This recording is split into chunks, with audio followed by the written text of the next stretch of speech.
Good morning बच्चों। ये class 9 का थर्ड लेक्चर है, फिजिक्स का थर्ड लेक्चर है जो हम रिकॉर्ड कर रहे हैं। ठीक है, चलो आई होप तुम लोग अच्छे कंडीशन में होंगे। ठीक है, तुम सेफ होगे। अभी कल का जो न्यूज है उसके हिसाब से ऐसा लग रहा है कि लॉकडाउन तो अभी भी बढ़ता रहेगा, कभी जो लॉकडाउन है वो कंटिन्यू रहेगा, तो अपने को ऐसे ही मैनेज करना पड़ेगा। वीडियोस के थ्रू ही अपने को क्या करना है, मैनेज करना है। अच्छा, अब क्या हो रहा है, वीडियोस मेरे को नहीं लगता कि पूरे लोग अच्छी तरह से वीडियोस देख रहे हैं, तो थोड़ा बहुत वीडियो देखते हैं फिर वो छोड़ देते हैं। तुमको वीडियो बहुत ही अच्छे से देखना है। तुमको ऐसा जो भी वीडियो होगा उससे तुमको क्या करना है, नोट्स बनाना है। ठीक है, क्योंकि आप ये मत सोचना कि एक बार जब लॉकडाउन खोलेगा तो शायद फिर से सर पढ़ा देंगे। वो डिपेंड करता है टाइम के अवेलेबिलिटी पर। अगर टाइम अवेलेबल होगा तो शायद कवर किया जा सकता है, नहीं तो आपको ऐसे ही मैनेज करना पड़ेगा। ठीक है, तो लॉकडाउन कब तक एक्सटेंड करेगा इसकी कोई गारंटी नहीं है, तो अपने को ऐसे ही करना है। अब आपका काम क्या है, आप प्रॉपर तरीके से नोट्स बनाते रहो और प्रॉपर तरीके से कंसेप्ट सीखते रहो। ठीक है, जो भी वीडियो चल रहा, जो थोड़े बहुत अपन न्यूमेरिकल्स आपको दे रहे हैं आप उसको सॉल्व करना। ठीक है, इसके अलावा अगर आपके पास कोई बुक है जो आप अरेंज कर सकते हो अपने सीनियर से, तो आप वो भी सॉल्व कर सकते हो। ठीक है, अगर तुमको कोई क्वेश्चन में डाउट होता है तो तुम क्या करोगे, व्हाट्सएप में उसका इमेज क्लिक करके मेरे को भेज देना, तो मेरे को बताना सर इस वाले प्रॉब्लम में मुझे दिक्कत आ रही है। ठीक है, तो जो भी होगा जैसा भी सूटेबल हेल्प होगा मैं वहां पे आपको बता दूंगा। लेकिन आपको पढ़ाई करना है, वैसे ही पढ़ाई करना है जैसा आप लॉकडाउन से पहले करते थे। ठीक है, आपको क्वेश्चन सॉल्व करने हैं। देखो फिजिक्स बिना क्वेश्चंस के अधूरा है। अगर आप क्वेश्चंस नहीं सॉल्व करोगे ना, अच्छे नंबर ऑफ क्वेश्चन अगर आप नहीं सॉल्व कर रहे हो तो जिस लेवल की अंडरस्टैंडिंग डेवलप करनी है वो शायद नहीं हो पाएगी। बात समझ में आ रहा है क्या? चलो आज का लेक्चर स्टार्ट करते हैं। अच्छा, इससे पहले वाले लेक्चर में मैंने एक्सेलरेशन और रिटार्डेशन समझाया था। इससे पहले वाले लेक्चर में मैंने एक्सेलरेशन और रिटार्डेशन समझाया था। तो मुझे लगता है कि अभी भी उसमें ना क्या है, कुछ लोगों को कंफ्यूजन है। कंफ्यूजन कैसा है, ध्यान से देखो। जैसे मैंने कुछ क्वेश्चन दिया था, मैंने क्वेश्चन क्या दिया था कि एक ऑब्जेक्ट है और शायद इस ऑब्जेक्ट को ना 50 मीटर पर सेकंड से ऊपर फेंका, ऐसे कुछ किया था। इस ऑब्जेक्ट को हमने क्या किया था, 50 मीटर पर सेकंड से ऊपर फेंका था। अब बहुत लोग पूछ रहे हैं सर आपने मेरे को इनिशियल वेलोसिटी बता दिया लेकिन आपने एक्सेलरेशन तो बताया ही नहीं। अरे मैंने फ्री फॉल के बारे में आपको बताया था ना। फ्री फॉल का मतलब होता है जब भी object acceleration due to gravity के कारण मूव करता है उसको हम क्या बोलते हैं, फ्री फॉल। बात समझ में आ रहा है? जब भी आप ऑब्जेक्ट को ऐसे ऊपर फेंकोगे ये ऑब्जेक्ट ऐसे नीचे गिर रहा है, दोनों ही केस में उसमें एक्सेलरेशन ड्यू टू ग्रेविटी जो होता है वो एक्ट करता है। अब हमेशा याद रखना है एक्सेलरेशन ड्यू टू ग्रेविटी का direction, acceleration due to gravity का डायरेक्शन हमेशा डाउनवर्ड डायरेक्शन में रखेंगे और इसका वैल्यू कितना रखना है, 10 मीटर पर second square. Acceleration due to gravity का डायरेक्शन, एक्सेलरेशन का डायरेक्शन इस तरह का क्यों, क्योंकि फोर्स का डायरेक्शन इस तरह है। बात समझ में आ रहा है? अर्थ हमेशा ऑब्जेक्ट को अपनी तरफ खींच रहा है, जिस तरफ फोर्स का डायरेक्शन होता है एक्सेलरेशन का डायरेक्शन उसी तरफ होता है। ये कुछ बातें हैं जो अभी के आप याद रखो। ठीक है, जिस डायरेक्शन में फोर्स होगा ना एक्सेलरेशन का डायरेक्शन उसी तरफ होता है। बात समझ में आ रहा है? अच्छा, अभी पार्टिकल हमेशा वेलोसिटी के डायरेक्शन में चलता है, ये बात भी याद रखना। पार्टिकल जो होगा वो हमेशा वेलोसिटी के डायरेक्शन में चलता है अनलेस उसका वेलोसिटी का मैग्नीट्यूड 0 ना है। जैसे मैं अगर बोल रहा हूं कि पार्टिकल के पास कुछ वेलोसिटी है तो जो भी वेलोसिटी का डायरेक्शन होगा ना पार्टिकल उसी तरह चलता है। या आप ऐसा बोल सकते हो जिधर भी पार्टिकल चल रहा है वही वेलोसिटी का डायरेक्शन होता है। एक्सेलरेशन का डायरेक्शन पार्टिकल के मोशन के साथ भी हो सकता है, पार्टिकल के मोशन के ऑपोजिट भी हो सकता है। बात समझ में आ रहा है? अच्छा, यहीं पे हमने क्या किया था, एक्सेलरेशन और रिटार्डेशन आपको डिफरेंशिएट करना सिखाया था। याद क्या रखना है, एक्सेलरेशन का मतलब क्या है। अगर मैं बोलूं कि मेरे को एक्सेलरेशन बताना है तो एक्सेलरेशन में क्या होता है, चलने की टेंडेंसी, चलने की टेंडेंसी, जिस तरफ पार्टिकल चल रहा है और जिस तरफ फोर्स है दोनों का डायरेक्शन अगर एक जैसा होता है इसको अपन क्या बोलते हैं, एक्सेलरेशन। ये याद रखना, जिस डायरेक्शन में चलने की टेंडेंसी है उसी तरफ फोर्स है तो वो क्या है, एक्सेलरेशन। और रिटार्डेशन क्या होता है, रिटार्डेशन होता है चलने की टेंडेंसी, चलने की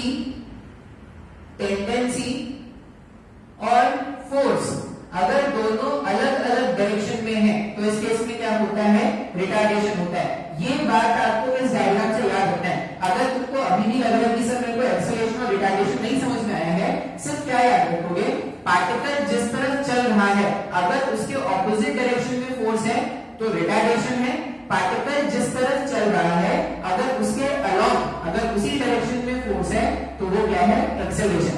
बात समझ में आ रहा है? अच्छा, अब एक्सेलरेशन का मतलब मैंने बताया था rate of change of velocity. Acceleration क्या बताया था मैंने, rate of change of velocity. अच्छा, यहाँ पर एक्सेलरेशन कितना है, 10 मीटर पर सेकंड स्क्वायर, मतलब वेलोसिटी में चेंज आना है, किस रेट से, 10 मीटर पर सेकंड के रेट से वेलोसिटी में चेंज आना है। बात समझ में आ रहा है? तो यहाँ पर अगर आप लॉजिकली सोचोगे तो जब मैंने फेंका था तो 50 मीटर पर सेकंड, अभी चलने की टेंडेंसी उस तरफ है, फोर्स नीचे है, अर्थ तो नीचे है ना, तो फोर्स नीचे है, फोर्स नीचे, चलने की टेंडेंसी ऊपर, इसका मतलब रिटार्डेशन हो रहा है। अगर रिटार्डेशन होगा तो स्पीड का मैग्नीट्यूड, रिटार्डेशन में क्या याद रखोगे, अगर रिटार्डेशन है तो स्पीड का मैग्नीट्यूड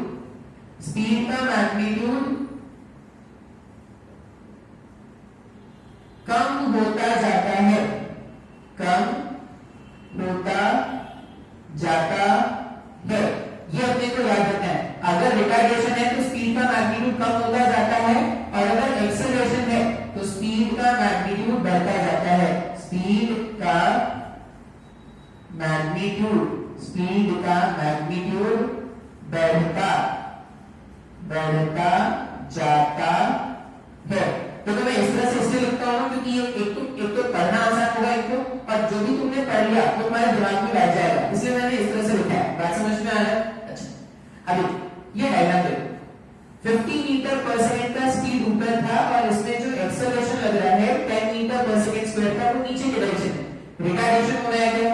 अगर रिटार्डेशन होगा इसका मतलब स्पीड कम होना है। स्पीड कम हुआ तो 1 सेकंड के बाद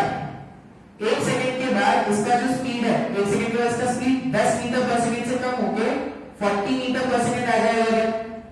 2 सेकंड के बाद और 10 से कम हो गया अगर, तो 30 मीटर पर सेकंड आ जाएगा। 3 सेकंड के बाद अगर मैं बात करता तो 3 सेकंड में कितना हो गया, 20 हो गया। 4 सेकंड में कितना हो जाएगा, 4 सेकंड में हो जाएगा 10 मीटर पर सेकंड, और 5 सेकंड पे जाके उसका स्पीड क्या हो जाएगा, 0 हो जाएगा। अब जैसे ही स्पीड 0 हो गया और ऊपर ले नहीं जा सकता, इसको ऊपर कौन लेके जा रहा था, स्पीड लेके जा रहा था। जैसे ही स्पीड 0 हो गया और ऊपर जा पाएगा नहीं, तो अभी क्या करेगा, नीचे गिरना स्टार्ट करेगा। अब चलने की टेंडेंसी नीचे और फोर्स भी नीचे, तो यहां से यहां तक 0 से 5 सेकंड तक क्या हो रहा है, एक्सेलरेशन या रिटार्डेशन। 0 से 5 सेकंड तक क्या हो रहा था, रिटार्डेशन। 5 सेकंड के बाद क्या होना स्टार्ट हो जाएगा, अब एक्सेलरेशन होना स्टार्ट हो जाएगा। क्यों एक्सेलरेशन होगा, क्योंकि अब ये नीचे गिर रहा है, चलने की टेंडेंसी भी इसी तरफ है और फोर्स भी इसी तरफ है। तो 6 सेकंड के बाद इसका स्पीड कितना हो गया, 10 मीटर पर सेकंड। 7 सेकंड के बाद इसका स्पीड हो गया 20 मीटर पर सेकंड। 8 सेकंड के बाद स्पीड हो गया 30 मीटर पर सेकंड। 9 सेकंड के बाद कितना हो जाएगा, 40 मीटर पर सेकंड, और 10 सेकंड पे कितना आ जाएगा वापस, 50 मीटर पर सेकंड। हाँ या ना, 10 सेकंड में उसका स्पीड कितना हो गया, 50 मीटर पर सेकंड। तो जितने स्पीड से आपने ऊपर फेंका था उतने ही स्पीड से वो नीचे वापस आ गया। अच्छा, कुछ लोगों ने आंसर में माइनस माइनस माइनस लिखा है, अभी मैं प्लस माइनस तुमको नहीं बोलूंगा लिखने का, ठीक है। प्लस का मतलब था कि आपने ऊपर की डायरेक्शन को पॉजिटिव माना है और नीचे की डायरेक्शन को नेगेटिव माना है, इसलिए आपने प्लस माइनस लिखा है, ठीक है। मतलब जिसने भी आंसर में नेगेटिव लिखा है बस वो इसका यही मतलब है कि पार्टिकल नीचे जा रहा है। मैंने जब क्वेश्चन पूछा था तो मैंने तुमसे स्पीड पूछा था, मैंने वेलोसिटी नहीं पूछा है, ठीक है। वो अभी नहीं समझ में आएगा, तो बस इतना याद रखो कि स्पीड लिखना है। स्पीड मतलब हमेशा मेरे को पॉजिटिव लिखना है। बात समझ में आ रहा है? इस तरह का डायग्राम था। अब जिस टाइम पे तुमको स्पीड जानना है, तुमको हर टाइम का स्पीड पता चल गया है। मैंने कुछ यहाँ पे क्वेश्चन पूछा था और मैंने पूछा था कि 14th सेकंड के बाद पार्टिकल का स्पीड बताओ। अब 10 सेकंड पे 50 मीटर पर सेकंड है। 10 सेकंड के बाद जैसे ही वो ग्राउंड को हिट करेगा वो रेस्ट में आ जाएगा। 10 सेकंड बाद ग्राउंड को हिट किया, वो रेस्ट में आ जाएगा। जैसे ही वो रेस्ट में आ गया, अब 10 के बाद 11, 12, 13, 14 कोई भी टाइम हो उसका स्पीड 0 रहेगा क्या? कुछ लोगों ने सही से सोच लिया था, बाकी लोगों को बहुत कंफ्यूजन हो रहा है सर 14 सेकंड में। अगर तुम बोलो सर 14 सेकंड में तो इसका स्पीड कुछ लोगों में कितना है 80 हो जाएगा 90 हो जाएगा, अरे जमीन तोड़ के थोड़ी अंदर चला जाएगा। जमीन जैसे ही इसको मिलेगा तो जमीन क्या करेगा, इसको रोक देगा। तो 10 सेकंड के बाद, या ऐसा समझ लो जैसे ही 10 सेकंड खत्म हुआ उसके बाद इसका स्पीड क्या हो जाएगा 0। तो 11 में भी वही है, 12 में भी वही है, 13 में भी वही है, तो 14 में भी वही है। तो 14 सेकंड के बाद इसका आंसर कितना है 0। बात समझ में आया क्या, हाँ या ना? ऐसा नहीं कि सिर्फ पागलों के जैसा यूज करने रहेंगे। अच्छा एक्सेलरेशन है, एक्सेलरेशन है, अरे जब जमीन में अंदर ये कांटेक्ट में आ गया है उसके बाद इसमें कोई एक्सेलरेशन नहीं है, ठीक है। अगर एक्सेलरेशन होता तो वो जमीन को तोड़ रहा हुआ अंदर चला गया होता है, ऐसा थोड़ी होता है। अच्छा इसी में एक और एग्जांपल बताया था, अब मैं वो दोबारा नहीं बता रहा, वो एग्जांपल जो होगा वो खुद से ट्राई करना, ठीक है। तो आई होप तुमको एक्सेलरेशन और रिटार्डेशन का मतलब समझ में आया है। जब तक एक्सेलरेशन और रिटार्डेशन का मतलब नहीं समझ में आएगा आप फोर्स नहीं सीख पाओगे।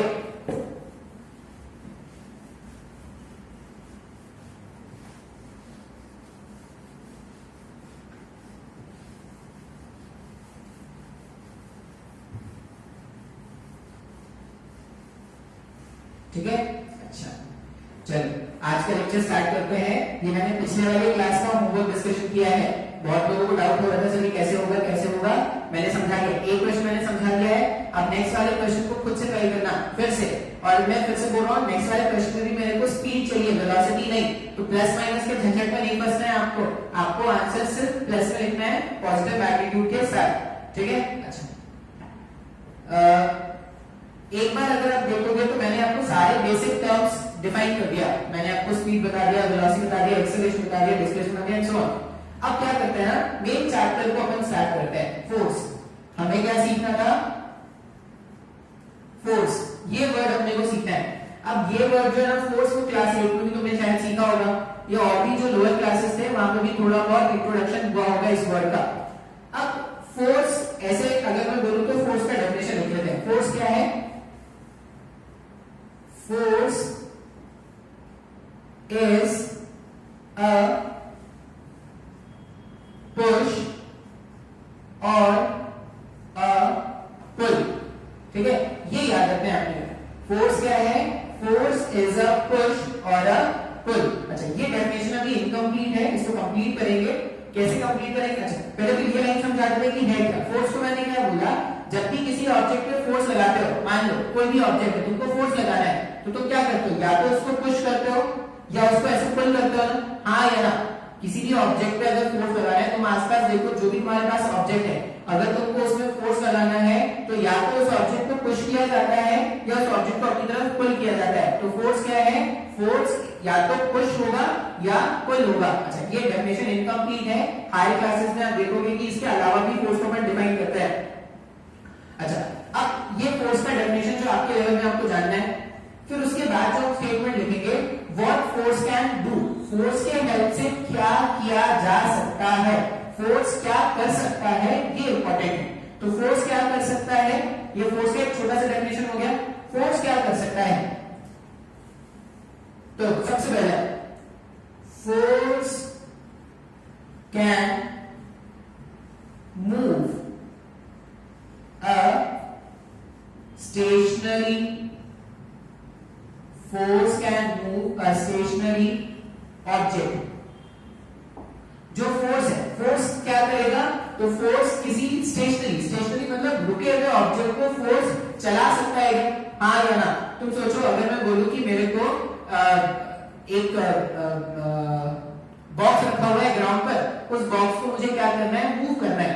अब वो खुद से तो मूव होगा नहीं, खुद से बॉक्स मूव हुआ है ऐसा तो नहीं है ना कि तुमने रात को सोते समय एक बॉक्स को तुमने रखा था सपोज अपने बालकनी में और सुबह उठ के देखा तो वो बॉक्स तुम्हारे घर के अंदर आ गया, ऐसा खुद से तो होगा नहीं। और ऐसा कुछ हो रहा है खुद से तो फिर बच के रहेंगे भाई, तुम्हारे घर में तुम्हारे अलावा और भी कोई एलिमेंट है जो तुमको शायद पसंद नहीं करते।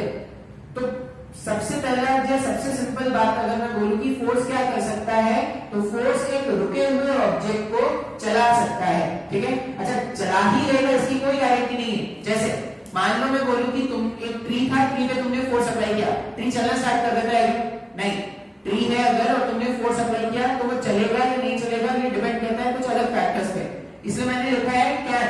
कैन का मतलब है कि चल भी सकता है और नहीं भी चल सकता। तो देखना बहुत सारे एग्जांपल्स तुमको मिलेंगे। तुम क्या करो, मान लो ये बॉल है, बॉल पे ऐसे फोर्स अप्लाई करते हैं, बॉल पीछे भागना स्टार्ट हो जाता है क्या? नहीं। लेकिन कोई हल्का ऑब्जेक्ट होता है, लाइट ऑब्जेक्ट अगर होता है, उसको जैसे ही फोर्स अप्लाई करते हैं वो मूव करना स्टार्ट कर देता है। तो हम क्या बोल रहे हैं कि फोर्स क्या कर सकता है? तो फोर्स एक स्टेशनरी ऑब्जेक्ट को चला सकता है। ये पहला स्टेटमेंट है जो फोर्स कर सकता है, ये पहला एक्शन है फोर्स का। दूसरा, अगर फोर्स एक स्टेशनरी ऑब्जेक्ट को चला सकता है तो फोर्स चलते हुए ऑब्जेक्ट को रोक भी सकता है। फोर्स क्या करेगा? एक चलते हुए ऑब्जेक्ट को रोक देगा क्या? तो सेकंड स्टेटमेंट अपन क्या लिखेंगे? Force can stop, force can stop a moving object, force can stop a moving object। जैसे मान लो तुम्हारे फ्रेंड ने तुम्हारे तरफ क्रिकेट का बॉल फेंका है, तो तुम उसको कैच कर लेते हो ना आराम से। अब जैसे ही तुमने उसको कैच कर लिया, तुमने उसके मोशन को रोक दिया क्या? कैच करने से जस्ट पहले तक, कैच करने से जस्ट पहले तक पार्टिकल जो था वो क्या था? मोशन में था। जैसे ही तुमने कैच कर लिया, इसका मोशन रुक गया। तो अपन सेकंड पॉइंट क्या लिखेंगे?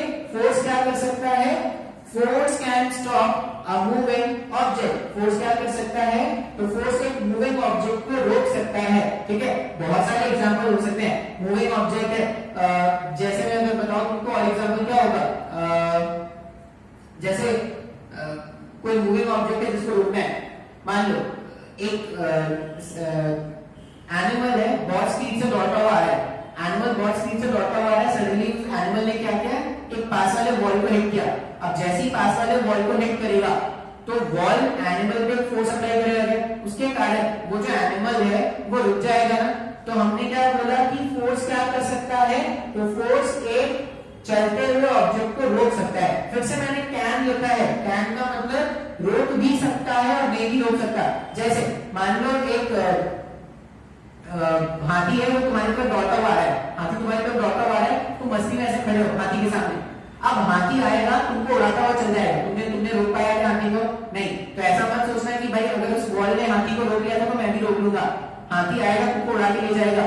तो हमने इसलिए क्या लिखा है? Can, force can stop a moving object. अच्छा, फिर force can change, force can change the direction, force can change the direction of moving object। जैसे force can change the direction of moving object का best example होता है cricket. Cricket में जो bowler होता है, बॉलर क्या करता है? बैट्समैन की तरफ बॉल ऐसे फेंकता है। अब बैट्समैन जो होता है वो अपने बैट को घुमा के बॉल को किसी भी डायरेक्शन में फेंक सकता है। ऐसा तो है नहीं कि हाँ भाई बॉलर ने मेरी तरफ बॉल फेंका था, बैट्समैन भी क्या कहता है तुम ही रखो भाई बॉल। ऐसा तो नहीं होता ना। क्रिकेट अगर आप देखोगे तो वो जो बैट्समैन है वो फ्री है बॉल को कहीं भी हिट करने के लिए। तो बैट्समैन जब बॉल को हिट करता उससे पहले तक बॉल का डायरेक्शन ऐसा था क्या? मान लो बैट्समैन ने क्या किया, उसको हिट कर दिया इस तरफ, तो डायरेक्शन पहले ऐसा था, डायरेक्शन ऐसा हो गया। फोर्स क्या कर सकता है? तो फोर्स एक चलते हुए ऑब्जेक्ट का डायरेक्शन चेंज कर सकता है क्या? तो ये मेरे पास क्या हो गया? तीसरा एग्जांपल। ये सब बहुत ही कॉमन बातें हैं, तुमने पहले कभी भी सीखा होगा ये सब। Next, force can change the direction of moving object के बाद अपन क्या बोल रहे हैं? स्टेशनरी ऑब्जेक्ट चला दिए, रुके हुए ऑब्जेक्ट को, सॉरी चलते हुए ऑब्जेक्ट को रोक दिया, डायरेक्शन चेंज कर दिया। और क्या कर सकते हैं? Force can change the speed. Force can change the speed of moving object। इसका क्या मतलब है वो देखो। अगर मैं बोलूं कि वो जो अपन ने ग्रेविटी वाला केस देखा था, जो बॉल को ऐसे ड्रॉप करते थे, तो बॉल को ऐसे ड्रॉप कर रहे थे तो बॉल का स्पीड बढ़ता जा रहा था क्या? खुद से बढ़ रहा था क्या? नहीं। किसने बढ़ाया? फोर्स ने बढ़ाया। कौन से फोर्स ने? अर्थ जो फोर्स अप्लाई कर रही थी बॉल के ऊपर, उसी ने तो उसकी स्पीड को चेंज किया ना। इसका मतलब क्या है, अगर किसी ऑब्जेक्ट पे फोर्स लग रहा है तो उसका स्पीड चेंज होता जाएगा क्या? हाँ या ना? तुम खुद से सोचो, जब क्रिकेट बॉल पे ऊपर फेंकते हैं उसका स्पीड चेंज होता है या नहीं होता है? स्पीड चेंज होता है। कौन चेंज कर रहा है? स्पीड चेंज कर रहा है force due to gravity. Gravity ने जो फोर्स अप्लाई किया था उसी कारण उसका स्पीड चेंज हो रहा था ना। तो फोर्स का जो फोर्थ पॉइंट अपन ने लिखा वो क्या है? Can change the speed of moving object. Next अगर मैं बात करूं, फोर्स क्या कर सकता है? Force can change, force can change the shape, force can change the shape of any object। किसी भी ऑब्जेक्ट का शेप चेंज किया जा सकता है क्या? जैसे मान लो तुम क्या करो, एक प्लास्टिक का बॉटल ले लो। अब वो जो प्लास्टिक का बॉटल होता है ना, देखना प्लास्टिक के बॉटल में लिखा होता है crush the bottle after use. Use करने के बाद बॉटल को क्रश करना है। अब क्रश करने का मतलब क्या है? तुम उसको फोर्स अप्लाई करके क्या कर देते हो, जो बॉटल ऐसे था तुमने फोर्स अप्लाई करके उसको क्रश कर दिया गया। तो जैसे ही तुमने उसको क्रश कर दिया, तुमने उसके शेप को चेंज कर दिया गया। तो हम क्या कर सकते हैं? फोर्स के हेल्प से किसी भी ऑब्जेक्ट के शेप को चेंज कर सकते हैं क्या? अच्छा, हमेशा चेंज कर पाएंगे क्या? नहीं। तुम एक वुड का लॉग ले लो, अपने हाथ में से वुड का ब्लॉक लो, फोर्स अप्लाई करो, तुम शेप चेंज कर पाएंगे? नहीं। इसमें मैंने क्या लिखा है? कैन। जब भी मैं बोलूं फोर्स, तो फोर्स क्या कर सकता है? तो हमेशा में लिखना कैन। हो भी सकता है, कर भी सकता है और नहीं भी कर सकता है। वो डिपेंड करता है कि कितना ज्यादा मैग्नीट्यूड का फोर्स लगाया गया है। अगर बड़ा फोर्स लगाया जाएगा तो कुछ भी किया जा सकता है, लेकिन अगर फोर्स का मैग्नीट्यूड छोटा है तो उसकी कुछ लिमिटेशंस होगी। बात समझ में आ रहा है क्या? तो फोर्स का डेफिनेशन आप ऐसा बोलोगे, फोर्स इज अ पुश और अ पुल व्हिच कैन, ठीक है, व्हिच कैन, और उसके बाद ये पॉइंट लिख दोगे। बात समझ में आया है क्या? हाँ या ना? तो ये आपको फोर्स का डेफिनेशन मैंने समझा दिया और ये मैंने आपको बता दिया कि फोर्स कर क्या सकता है। अच्छा, जितने एग्जांपल्स मैंने बताए हैं उनके अलावा भी बहुत सारे एग्जांपल्स हैं। आप चाहो तो एग्जांपल ढूंढ सकते हो, अपने डे टू डे लाइफ में आपको भर भर के एग्जांपल्स मिल जाएंगे, ठीक है।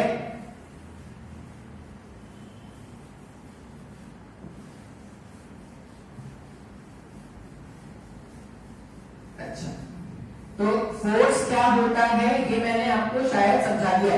फोर्स क्या है? फोर्स या तो पुश है या पुल है, जो एक चलते हुए ऑब्जेक्ट को रोक सकता है, रुके हुए ऑब्जेक्ट को चला सकता है, चलते हुए ऑब्जेक्ट का डायरेक्शन चेंज कर सकता है, चलते हुए ऑब्जेक्ट का स्पीड चेंज कर सकता है और किसी भी ऑब्जेक्ट के शेप को चेंज कर सकता है। इस तरह से अपने को क्या करना है? फोर्स करना है। बात समझ में आ रहा है? अच्छा, अब फोर्स को स्टडी करने के लिए हम क्या करेंगे? न्यूटन के लॉज सीखने वाले हैं जो बहुत ही इंपॉर्टेंट होते हैं। तो अपन क्या लिख रहे हैं? न्यूटन्स या न्यूटन लॉज ऑफ मोशन।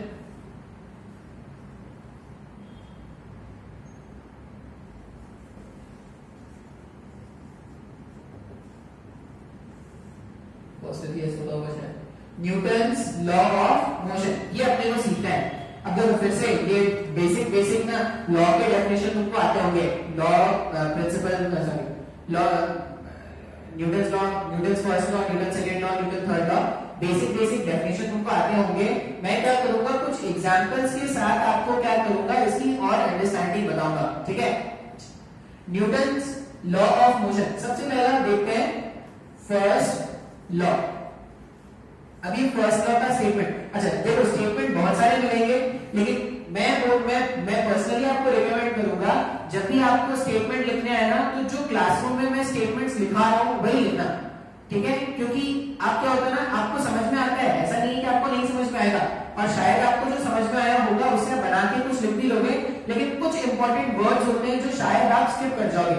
इसलिए मैं बोल रहा हूं कि जो भी लॉ के स्टेटमेंट्स मैं बताऊंगा ना, उनको ही याद कर लेना है और उनको ही लिखना है। अपन बात करने वाले हैं फर्स्ट लॉ। अच्छा, फर्स्ट लॉ में अगर मैं लिखूं तो स्टेटमेंट पहले अपन क्या कहते हैं, स्टेटमेंट बताते हैं। An object at rest, an object at rest will remain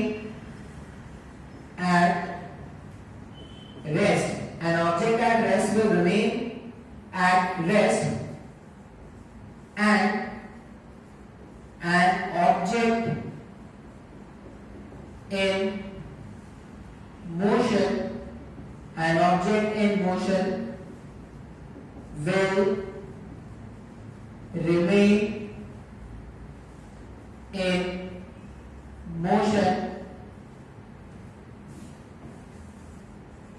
unless and until acted upon, unless and until acted upon by an external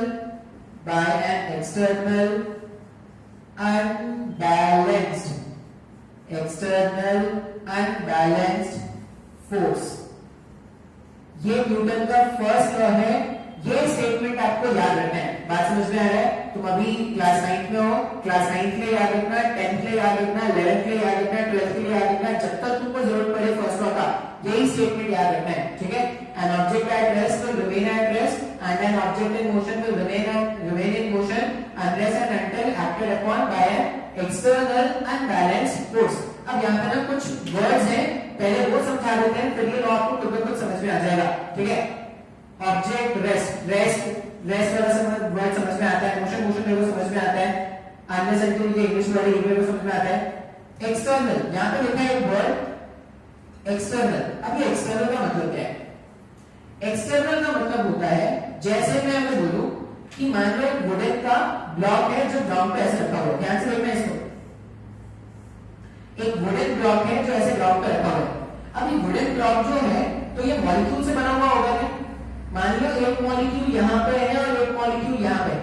ये मॉलिक्यूल 1 और मॉलिक्यूल 2 इनके बीच में कोई फोर्स है क्या? मॉलिक्यूल 1 और मॉलिक्यूल 2 इनके बीच में कोई फोर्स है क्या? है ना? हमने पढ़ा है ना, इंटरमॉलिक्यूलर फोर्सेस पढ़े होंगे अपने जूनियर क्लासेस में।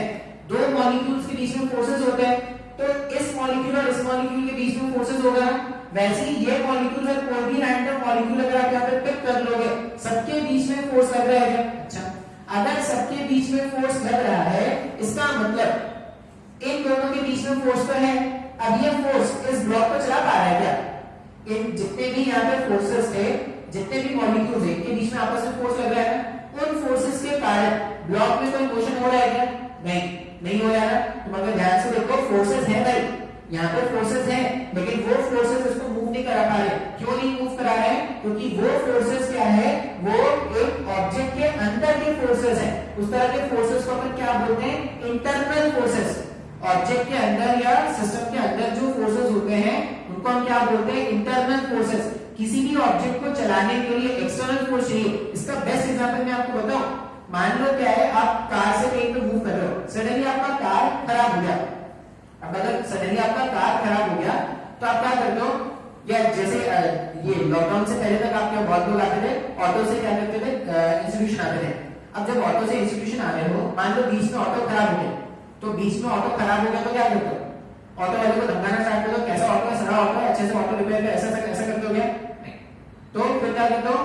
आप फोर्स लगाते हो, बोलते हो कि नहीं भाई इंस्टीट्यूशन तो जाना है, तो आप क्या करोगे? फोर्स लगाओगे। तो क्या करते हैं? ऑटो में बैठे एक दूसरे पे फोर्स लगाते हैं क्या? आसपास में बैठे जो लोग हैं उन पे फोर्स लगाते हैं, उन पे ड्राइवर, जो भी ड्राइवर बैठा है, ड्राइवर को धक्का देना स्टार्ट करते हैं, तो फोर्स चलना, जो ऑटो है वो चलना स्टार्ट हो जाएगा? नहीं। ऐसा अगर करोगे तो ऑटो वाला परेशान हो जाएगा, लेकिन वो चल पाएगा तो ऑटो नहीं। तो हमें क्या करना होता है? हम ऑटो से बाहर आते हैं, हम ऑटो से बाहर आके ऑटो को धक्का लगाते हैं। तो हमने क्या किया? सिस्टम से बाहर आके या ऑब्जेक्ट से बाहर आके इस पे धक्का लगाया। जैसे ही इसमें बाहर आके धक्का लगाओगे, आप देखो ऑटो चलना स्टार्ट हो जाता है। बात समझ में आ रही है? तो मैं क्या बोल रहा हूं कि अगर किसी ऑब्जेक्ट को चलाना है तो फोर्स कैसा लगाना पड़ेगा? सिस्टम के बाहर से फोर्स लगाना पड़ेगा। सिस्टम के अंदर अगर आप फोर्स लगाओगे तो वो कभी भी ऑब्जेक्ट को चला नहीं पाएगा। बात समझ में आ रहा है क्या? हाँ या ना? तुम ऑटो के अंदर बैठ के ऑटो को कितना जोर से भी धक्का दे दो, ऑटो नहीं चलने वाला। बात समझ में आया है? हाँ या ना? अच्छा, तो अगर मैं बोल रहा हूँ कि ऑटो था, ये ऑब्जेक्ट है, ऑब्जेक्ट को चलाना है, तो फोर्स कहां से लगाना पड़ेगा? फोर्स अप्लाई करना पड़ेगा बाहर से। बाहर से अपन फोर्स अप्लाई करेंगे, इसको क्या बोलते हैं? External force. बात समझ में आया है क्या? अच्छा, फिर एक और वर्ड मैंने लिखा है अनबैलेंस्ड फोर्स। मैंने एक और वर्ड लिखा है अनबैलेंस्ड फोर्स। इसका मतलब समझते हैं। अनबैलेंस फोर्स का मतलब क्या है ना, मान लो मैंने फोर्स अप्लाई किया 10 न्यूटन इस साइड से और 10 न्यूटन मैंने इस साइड से भी अप्लाई किया। सेम ब्लॉक था, मैंने 10 न्यूटन का फोर्स इधर भी लगाया और मैंने 10 न्यूटन का फोर्स इधर भी लगाया। ब्लॉक चल रहा है क्या? नहीं, ब्लॉक तो नहीं चल रहा होगा ना। मैंने बाहर से एक्सटर्नल फोर्स लगा दिया, लेकिन जितना फोर्स मैंने इधर अप्लाई किया है उतना ही फोर्स मैंने इधर भी अप्लाई कर दिया। ब्लॉक चलेगा क्या? नहीं, ब्लॉक तो नहीं चलने वाला। ब्लॉक क्यों नहीं चल रहा है? क्योंकि फोर्स जो है, ये फोर्स और ये फोर्स एक दूसरे के इफेक्ट को कैंसिल आउट कर रहा है। अच्छा, तो कैसे चलता फोर्स? या तो किसी एक डायरेक्शन से फोर्स लगा दो, सिर्फ 10 न्यूटन का फोर्स यहाँ पे लगा दो, या दोनों फोर्सेस के बीच में डिफरेंस रख लो। जैसे यहाँ पे 10 न्यूटन और यहाँ पे 2 न्यूटन, अभी भी ऑब्जेक्ट चलेगा क्या? तो अनबैलेंस फोर्स लगाना है। अनबैलेंस फोर्स लगाना है, इसका मतलब एक साइड का फोर्स ज्यादा होना चाहिए दूसरे साइड के फोर्स से। सर मेरे को कुछ भी नहीं समझ में आया। तो ये मेरे पास न्यूटन का फर्स्ट लॉ होगा। देखो ध्यान से कैसे समझेंगे। एन ऑब्जेक्ट एट रेस्ट, मतलब अगर कोई ऑब्जेक्ट रुका हुआ है, विल रिमेन एट रेस्ट, तो वो रुका ही रहेगा।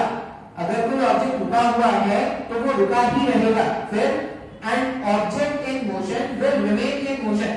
सेकंड स्टेटमेंट, ये सेकंड लाइन क्या बोल रहा है कि कोई ऑब्जेक्ट अगर चल रहा है तो वो चलता ही रहेगा, ठीक है, अनलेस एंड अनटिल, कब तक?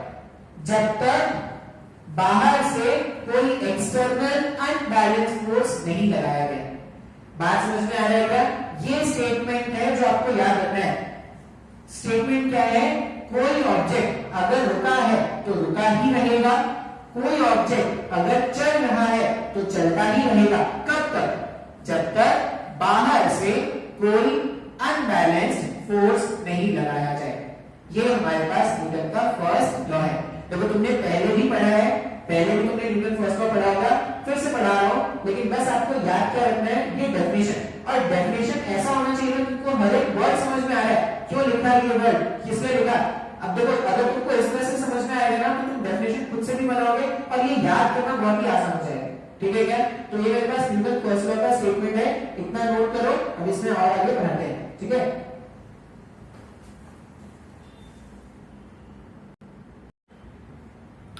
देखो एक और वर्ड यहाँ पे सीखना है, वो वर्ड क्या है? इनर्शिया, ठीक है। क्योंकि ये फर्स्ट लॉ जो है ना, इसको अपन लॉ ऑफ इनर्शिया, ये जो फर्स्ट लॉ है उसको हम क्या कहते हैं? लॉ ऑफ इनर्शिया भी कहते हैं। तो आपको आज क्या करना है? ये इनर्शिया वर्ड सीखना है। अब इनर्शिया का मतलब क्या होता है? तो इनर्शिया का मतलब होता है tendency to retain its original state, ठीक है, इंपॉर्टेंट होता है ये। अगर मैं बोलूं कि मुझे डिफाइन करना है इनर्शिया, फर्स्ट लॉ को लॉ ऑफ इनर्शिया बोलते हैं, मैं डिफाइन कर रहा हूं इनर्शिया वर्ड। इनर्शिया का मतलब क्या है? Tendency to retain, tendency to retain its original state, ठीक है। अब ये जो स्टेट है ना, स्टेट का मतलब क्या है? सॉलिड लिक्विड गैस नहीं है। ऐसा नहीं कि सर जो केमिस्ट्री में आप सिखाते हो सॉलिड लिक्विड गैस नहीं है क्या? स्टेट नहीं था, ये स्टेट कुछ अलग है। स्टेट का मतलब होता है कि कोई भी ऑब्जेक्ट जो है, कोई भी ऑब्जेक्ट जो है, इसका स्टेट क्या हो सकता है? या तो ये स्टेट ऑफ रेस्ट पे हो सकता है, या ये स्टेट ऑफ मोशन में हो सकता है, ठीक है। स्टेट का मतलब यहाँ पे क्या है? Rest and motion. एक ऑब्जेक्ट के पास दो स्टेट है, या तो ऑब्जेक्ट रेस्ट में हो सकता है, या ऑब्जेक्ट जो होगा वो क्या होगा? मोशन में हो सकता है। तो अपन ने क्या लिखा है? Tendency to retain its original state. अब इसका मतलब क्या है? Tendency to retain its original state का मतलब है, जैसे हमने लिखा था object in motion will remain in motion, मतलब वो अपने मोशन वाले स्टेट को कंटिन्यू रखना चाहता है। कोई भी ऑब्जेक्ट जो है वो अपने स्टेट को कंटिन्यू रखना चाहता है, मतलब एक ऑब्जेक्ट अगर रुका हुआ है तो वो रुका हुआ रहना चाहता है, उसको अपन क्या बोल रहे हैं? उसका स्टेट ऑफ रेस्ट। बात समझ में आ रहा है? अगर ऑब्जेक्ट रुका हुआ था तो वो रुका हुआ रहना चाहता है, अगर ऑब्जेक्ट चल रहा है तो वो चलता रहना चाहता है। इसी को हमने क्या बोला था? अपने स्टेट को रिटेन करने की जो कोशिश होती है किसी भी ऑब्जेक्ट की, उसी को उस ऑब्जेक्ट का इनर्शिया कहते हैं। अच्छा, अब ये जो इनर्शिया वर्ड है, ये जो इनर्शिया वर्ड है वो ऑब्जेक्ट के मास, ये जो इनर्शिया वर्ड है ना, वो ऑब्जेक्ट के मास के डायरेक्टली प्रोपोर्शनल है।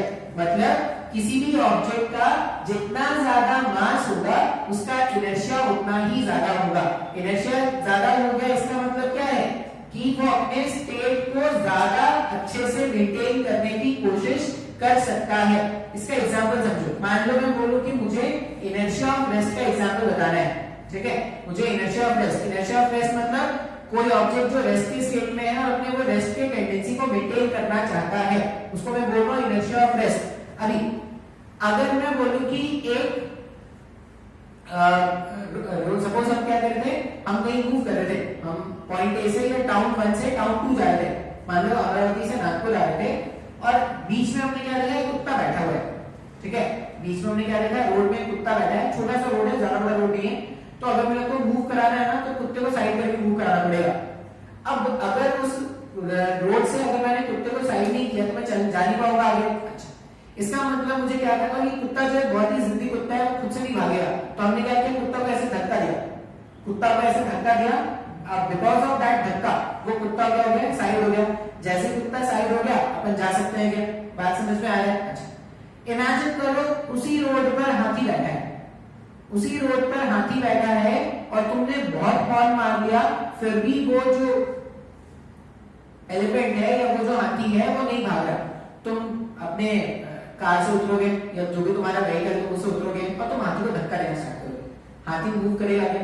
मूव हो पाएगा क्या? नहीं। इसका मतलब कुत्ते को मूव कराना आसान था, हाथी को मूव कराना बहुत ही मुश्किल है। अब मुश्किल क्यों हो रहा है? क्योंकि कुत्ते का इनर्शिया कम था और हाथी का इनर्शिया ज्यादा है। हाथी अपने स्टेट को ज्यादा अच्छे से मेंटेन कर पा रहा है, कुत्ता अपने स्टेट को मेंटेन नहीं कर पाएगा। थोड़ा भी फोर्स लगाओगे तो वो क्या हो जाएगा, मूव करना स्टार्ट कर देगा, लेकिन हाथी में ये पॉसिबल नहीं। तो इसको हमने क्या बोला, इनर्शिया ऑफ रेस्ट। मतलब अगर ऑब्जेक्ट रुका हुआ है तो वो रुका हुआ रहना चाहता है, ठीक है। अच्छा, जितना ज्यादा मास उतना ज्यादा इनर्शिया। बात समझ में आ रहा है क्या? इसका अगर मैं बोलूं इनर्शिया ऑफ मोशन का एग्जांपल, इनर्शिया ऑफ मोशन का एग्जांपल क्या है? अगर तुम्हारे फ्रेंड ने एक क्रिकेट का बॉल तुम्हारी तरफ फेंका, तुम उसको आसानी से कैच कर लोगे क्या? इतना प्रॉब्लम नहीं होता, कैच कर लिया हमने। तो क्रिकेट का बॉल जब हमारी तरफ आ रहा था हमने उसको आसानी से कैच कर लिया। मान लो तुम्हारा जो फ्रेंड है, मान लेते हैं ऐसा कि जो तुम्हारा जो फ्रेंड है उसने जुपिटर उठा के तुम्हारी तरफ फेंक दिया। ऐसे जुपिटर से जो प्लैनेट है उसी मास का ऑब्जेक्ट उठा के तुम्हारी तरफ फेंक दिया। अब उतने मास का ऑब्जेक्ट अगर वो तुम्हारी तरफ फेंकेगा तो तुम उसको रोक पाओगे क्या? नहीं। इसका मतलब जब क्रिकेट का बॉल आ रहा था उसको रोकना आसान था। क्यों? क्योंकि उसका इनर्शिया कम था। इनर्शिया क्यों कम था? क्योंकि उसका मास क्या था, कम था। लेकिन जब एक जुपिटर के इक्विवेलेंट मास को फेंका गया तुम्हारी तरफ, उसको रोकना बहुत ही मुश्किल है। मतलब उसके स्टेट को चेंज करना बहुत ज्यादा मुश्किल हो गया क्या? इसका मतलब उसका इनर्शिया क्या था, ज्यादा था। तो जब भी आज के बाद में जब भी बोलूं इनर्शिया, इसका मतलब समझ जाना मास से रिलेटेड है। जिस भी ऑब्जेक्ट का मास ज्यादा उसका उतना ज्यादा इनर्शिया। बात समझ में आ रहा है? अच्छा, अब ये इनर्शिया वर्ड को हम क्या करेंगे, दो तरह से सीखेंगे। एक हम बोलेंगे इनर्शिया ऑफ रेस्ट, दूसरा हम क्या बोलेंगे, इनर्शिया ऑफ मोशन। और कुछ एग्जांपल्स होंगे जिसके एक्सप्लेनेशंस ये शायद मैंने आपको पहले दिन भी पढ़ाया होगा, लेकिन एक बार हम वापस से क्या कर लेते हैं, रिवाइज कर लेते हैं, क्योंकि इसमें क्वेश्चंस होते हैं। मान लो मैं बोल रहा हूं कि मुझे एग्जांपल बताना है इनर्शिया ऑफ रेस्ट का, ठीक है। इनर्शिया ऑफ रेस्ट का मुझे क्या करना है, एग्जांपल बताना है। अब इनर्शिया ऑफ रेस्ट का एग्जांपल सोचो। रेस्ट, इनर्शिया ऑफ रेस्ट मतलब ऑब्जेक्ट पहले रेस्ट में था और वो अपने स्टेट को रिटेन करने की कोशिश करेगा, इसी को इनर्शिया ऑफ रेस्ट बोलेंगे ना। अगर मैं आपको एग्जांपल बताऊं, इनर्शिया ऑफ रेस्ट का एग्जांपल क्या होगा, वो आपने देखा होगा कि ठंड के टाइम में, ठंड के दिनों में क्या होता है, लीव्स को या जब आप ब्रांचेस को शेक करते हो उसमें से वाटर ड्रॉपलेट गिरते हैं क्या? हाँ या ना? अच्छा, कुछ पत्ते भी टूट के गिर जाते हैं, ऐसा क्यों होता है? मान लो मैं बोल रहा हूं कि एक लीफ था, एक ऐसा लीफ था और यहाँ पे वाटर का ड्रॉपलेट ऐसा है, ऐसे कुछ वाटर के ड्रॉपलेट्स बैठे पड़े हैं। अब जैसे मैंने ब्रांचेस को शेप किया, ब्रांचेस को शेप करने से क्या होगा, ये जो लीव्स है, लीव्स भी मूव करना स्टार्ट करेंगे क्या? मैंने ब्रांचेस को शेप किया मतलब क्या हुआ, ब्रांचेस पे फोर्स अप्लाई किया, ब्रांचेस पे फोर्स के कारण अब ब्रांचेस और लीव्स कांटेक्ट में थे, तो ब्रांचेस और लीव्स कांटेक्ट में थे, तो इसके फोर्स के कारण ये मूव करना स्टार्ट करेगा। अब ये मूव करेगा, जो वाटर ड्रॉपलेट्स हैं उन पे कोई फोर्स लग रहा है क्या? नहीं, उन पे तो कोई फोर्स नहीं लग रहा है। इसका मतलब जो भी इनका स्टेट पहले था, इनका स्टेट क्या था, रेस्ट का इनका स्टेट था ना, तो अभी भी ये रेस्ट में रहना चाहेंगे ना, इसीलिए क्या होता है, ये लीव्स जो होते हैं वो डिस्प्लेस करके, मान लो ये लीव था, लीव डिस्प्लेस करके आगे चला गया, ये पानी का जो ड्रॉपलेट है वो तो यहीं रहेगा ना, तो बिकॉज ऑफ ग्रेविटी वो नीचे गिर जाता है क्या? हाँ या ना? तो ये इनर्शिया ऑफ रेस्ट का एग्जांपल हो गया। कैसे? जो वाटर का ड्रॉपलेट था, वाटर का ड्रॉपलेट पहले रेस्ट में था, लीव्स मूव कर गए, लेकिन वाटर के ड्रॉपलेट पे कोई फोर्स नहीं था, इसलिए वाटर के ड्रॉपलेट वहीं पे रुके रह गए। अब वाटर के ड्रॉपलेट वहीं पे रुके रह गए, तो बिकॉज ऑफ ग्रेविटी जैसे लीव चले गए, because of gravity water droplets नीचे गिर जाएंगे। तो जब भी तुम ब्रांचेस को या लीव्स को शेप करते हो ठंड के दिनों में, आप ऐसा फील करोगे कि वो बारिश आपको वो जो वाटर ड्रॉपलेट है वो आपके चेहरे पे हिट करता है, ऐसा आपने फील किया होगा। ठीक है, ये एग्जांपल है इनर्शिया ऑफ रेस्ट का। अच्छा, इनर्शिया ऑफ रेस्ट का अगर मैं तुमको और एग्जांपल बताऊं तो तुमने वो देखा होगा, जब वो जो कुशन बनाई जाती है, वो कुशन बनाई जाती है कॉटन वाली, तो कॉटन को बीट करके उसके अंदर भरते हैं। तुमने देखा होगा पूरा ऐसा बड़ा सा कॉटन का हीप होता है, अब जो भी वो जो लेबरर होता है वो क्या करता है, कॉटन को बहुत जोर जोर से मारता है। कॉटन को बहुत जोर जोर से क्यों मार रहा है? वो अपना फ्रस्ट्रेशन निकाल रहा है क्या, कि नहीं भाई लड़ाई हो गई है बीवी से, वो फ्रस्ट्रेशन निकाल रहा है? ऐसा तो वो अपना फ्रस्ट्रेशन नहीं निकाल रहा है। वो क्या कर रहा होता है, जैसे ही वो कॉटन को स्टिक करता है, तो जैसे ही वो कॉटन को स्टिक से मारता है, तो स्टिक से मारने के कारण कॉटन पे तो फोर्स लग गया, कॉटन पे फोर्स लग गया, इसलिए कॉटन क्या हो जाता है, नीचे शिफ्ट कर जाता है। जैसे ही कॉटन नीचे शिफ्ट कर गया, जो आसपास में जो डस्ट के पार्टिकल्स बैठे थे वो फ्री हो गए। अब अगर वो जैसे ही फ्री हो जाएंगे तो एक एयर का अरेंजमेंट होता है, जिससे वो क्या होता है, डस्ट पार्टिकल्स को दूर भेजता रहता है। बात समझ में आ रहा है क्या? अब यहाँ पे भी इनर्शिया ऑफ रेस्ट कैसा है, क्योंकि डस्ट पार्टिकल पे कोई फोर्स नहीं लगा। अगर डस्ट पार्टिकल पर कोई फोर्स नहीं लगा तो अपने स्टेट ऑफ रेस्ट को मेंटेन कर रहा है। अब स्टेट ऑफ रेस्ट को मेंटेन करना चाह रहा था, लेकिन बिकॉज ऑफ दैट एयर वो मूव करके आगे आ गया। बात समझ में आ रहा है? तो ये हमने आपको कुछ एग्जांपल बताए हैं इनर्शिया ऑफ रेस्ट के, सिंपल लैंग्वेज में। जब भी इनर्शिया ऑफ रेस्ट के एग्जांपल होंगे तो आपको देखो, मान लो स्कूल के एग्जाम में क्वेश्चन आ गया, ये लीव वाला एग्जांपल हो गया, कॉटन वाला एग्जांपल हो गया, ये ग्लास टम्बलर वाला एग्जांपल है। मान लो एक ऐसा ग्लास टम्बलर है और यहाँ पे क्या है, एक कार्ड हमने रख दिया है, ठीक है, एक प्लेइंग कार्ड से हमने इसको ऐसे ढक के रख दिया है और यहाँ पे एक कॉइन रखा हुआ है, कार्ड के ऊपर हमने क्या कर दिया, कॉइन रख दिया। अब जैसे आप इसको फ्लिप करते हो ना, ऐसे जैसे आप इसको फ्लिप करोगे कार्ड अलग चला जाता है और ये कॉइन नीचे गिर जाता है। क्या आपने नोटिस किया होगा ऐसा? अब यहाँ पे आपने जैसे इसको हिट किया, आपने फोर्स इस पे अप्लाई किया, तो इसका स्टेट रेस्ट से मोशन में कन्वर्ट हो गया। इस पे कोई फोर्स लगा था क्या? नहीं, इस पे तो कोई फोर्स नहीं लगा। अब इस पे कोई फोर्स नहीं लगा तो जैसे ये साइड हो जाएगा, जैसे ही नीचे चला जाएगा, इसमें ग्रेविटी फोर्स लगना स्टार्ट हो जाएगा, तो जैसे ही ग्रेविटी फोर्स लगेगा वो नीचे चला जाएगा। बात समझ में आ रहा है क्या? ये नीचे क्यों गिरा? क्योंकि अच्छा, अब इसमें क्वेश्चन था कि ये साथ में से क्यों नहीं गया, इसके साथ में इसलिए क्यों नहीं गया क्योंकि कार्ड पे फोर्स था, पॉइंट पे फोर्स था क्या, इसलिए दोनों साथ में नहीं गए। अच्छा, नीचे क्यों गया? जैसे ही उसमें से कार्ड उसके बॉटम से कार्ड जैसे ही स्किप करके बाहर चला गया, ग्रेविटी फोर्स नीचे लगना स्टार्ट हो जाएगा, जो क्या करेगा, उसको वापस नीचे गिरा देगा। बात समझ में आ रहा है क्या? तो ये कुछ एग्जांपल्स है। अच्छा, जब भी एग्जाम में ऐसे क्वेश्चन आएंगे तो आपको एक्सप्लेनेशन में लिखना क्या है, आपको ये जरूर लिखना है कि वो इनर्शिया ऑफ रेस्ट है या इनर्शिया ऑफ मोशन है। ठीक है, आप लिख लेना कि because of inertia of rest the coin was initially at rest. ठीक है, suddenly on flipping the card the card goes on because of the force but the coin will stay there। फिर उसके बाद क्या लिखोगे, because of the force of gravity the coin will again fall to the glass tumbler। इस तरह से तुमको क्या करना है, अपना हाथ से लिखना है। बात समझ में आया क्या? देखो ये सब मैं ज्यादा डिटेल में इसमें नहीं बता रहा क्योंकि ये सब मैंने तुमको पहले भी क्लास 8 में सिखाया है। क्लास 8 में जब आप हमारे पास थे तो हमने आपको ये सब बताया, ये सारे एग्जांपल्स मैंने बताए होंगे। नेक्स्ट में एग्जांपल बात करूंगा इनर्शिया ऑफ मोशन के बारे में। इनर्शिया ऑफ रेस्ट हो गया। नेक्स्ट हम किसके बारे में बात करेंगे, इनर्शिया ऑफ मोशन। अब इनर्शिया ऑफ मोशन का मतलब है कि अगर कोई ऑब्जेक्ट चल रहा है तो वो चलता रहना चाहेगा, कब तक, जब तक उस पर कोई फोर्स नहीं लगाया गया। इनर्शिया ऑफ मोशन में हम क्या याद रखेंगे कि अगर कोई ऑब्जेक्ट चल रहा है तो वो चलता रहना चाहेगा, कब तक चलता रहना चाहेगा, जब तक उस पर कोई फोर्स नहीं लगाया गया। बात समझ में आ रहा है क्या? इसके एग्जांपल बताते हैं। मान लो ये एक बस है, ठीक है, ये अमरावती वाली बस है, वो रेड वाली बस होती है ना, अमरावती में चलती है ये, ठीक है, ये जो बस है और बस में हमारा हीरो यहाँ पे खड़ा हुआ है, ठीक है। तो ये हीरो है और ये हीरो क्या है, एक मूविंग बस में इस तरह से खड़ा है। अच्छा, अभी जब ये बस चल रहा है तो मैं हीरो की बॉडी को दो पार्ट में डिवाइड कर रहा हूँ। पार्ट में ऐसे नहीं कि तलवार से काट दिया उसको, ऐसा नहीं है, दो पार्ट में डिवाइड कर रहा हूँ समझने के लिए। ये बॉडी का अपर पार्ट और ये बॉडी का लोअर पार्ट।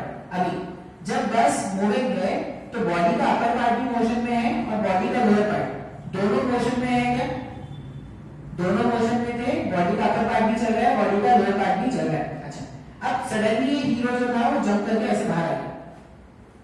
अब जैसे ही जंप करके बाहर आएगा, जैसे ही जंप करके बाहर आएगा और ग्राउंड पे लैंड करेगा, तो ग्राउंड पे लैंड करते ही इस बॉडी का जो लोअर पार्ट है वो रेस्ट में आ गया है।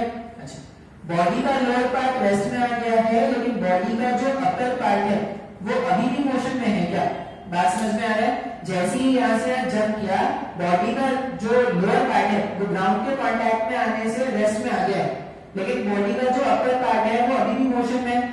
अब ये मोशन में और ये रेस्ट में, इससे क्या होगा, ऐसा समझ लो ये रेस्ट में और ये मोशन में, तो ये ऐसे आगे की तरफ गिरना स्टार्ट करेगा। तो ये जो हमारा हीरो है वो ऐसे आगे की तरफ गिर जाएगा। अब जैसे ही आगे की तरफ गिरेगा सर फूटेगा, जितना भी हीरोगिरी थी सारी इसकी हीरोगिरी निकल जाएगी। अब इस वाले एग्जांपल में अगर आप ध्यान से सोचोगे तो जो बॉडी का अपर पार्ट है वो पहले भी मोशन में है, बॉडी का लोअर पार्ट जो है वो बाद में मोशन में है। वो हमेशा अपने स्टेट को मेंटेन करना चाह रहा है, ठीक है। कब तक मेंटेन करेगा? जब तक फोर्स ही लगेगा। जैसे यहाँ पे देखो, बॉडी के लोअर पार्ट में यहाँ पे इसके साथ कांटेक्ट में था तो मोशन में था, जैसे ही ग्राउंड के साथ में आया कांटेक्ट में तो रेस्ट में आ गया। तो बॉडी के लोअर पार्ट ने अपने स्टेट को चेंज कर दिया, हाँ या ना? लेकिन बॉडी का जो अपर पार्ट है वो खुद से अपना स्टेट चेंज कर पा रहा है क्या? नहीं। तो अगर वो खुद से स्टेट नहीं चेंज कर पा रहा है तो वो जैसे ही रोड पे गिरेगा वो आगे की तरफ गिर जाएगा, आगे की तरफ गिर जाएगा, जो भी चोट वगैरह लगनी है वो लगेगा। बात समझ में आया? इसीलिए हमेशा ये एडवाइस किया जाता है कि never move out of a या never jump out of a moving bus. आप कितने भी बड़े हीरो हो, आप क्या करोगे, कभी भी एक चलते हुए बस से मत कूदना। अगर चलते हुए बस से कूदोगे तो खुद से समझ लेना कि क्या होने वाला है। बात समझ में आ रहा है? तो ये मैंने क्या किया, मैंने आपको एक एग्जांपल बताया इनर्शिया ऑफ मोशन का। इनर्शिया ऑफ मोशन मतलब अपर पार्ट पहले भी मोशन में था, बाद में भी मोशन में रहा। क्यों रहा? क्योंकि उस पर कोई नेट फोर्स नहीं लगा। बात समझ में आ रहा है? अच्छा, अभी आपको क्या करना है, इनर्शिया ऑफ रेस्ट अगर आपको ये समझ में आ गया है, inertia of rest and inertia of motion, inertia of rest and inertia of motion के आपको 5 एग्जांपल्स एक्सप्लेनेशन के साथ लिखकर होमवर्क के फॉर्म पे आपको भेजना है। बात समझ में आ रहा है? 5 एग्जांपल्स इनर्शिया ऑफ रेस्ट के, 5 एग्जांपल इनर्शिया ऑफ मोशन के, और उसको एक्सप्लेन भी करना है। ऐसा नहीं कि नेट से देखा, नेट से देख के छाप लिया और होमवर्क भेज दिया, वैसा नहीं करना है। तुमको एग्जांपल्स तुमको खुद से ढूंढना है। तुम खुद से ढूंढना है मतलब तुम एनालाइज करो, घर के आसपास जरूरी, घर के आसपास ना तो लॉ ऑफ इनर्शिया लगा सकता है। बात समझ में आ रहा है? सिंपल सा। इनर्शिया ऑफ रेस्ट का मतलब अगर ऑब्जेक्ट रेस्ट पे है तो रेस्ट पे रहना चाहेगा।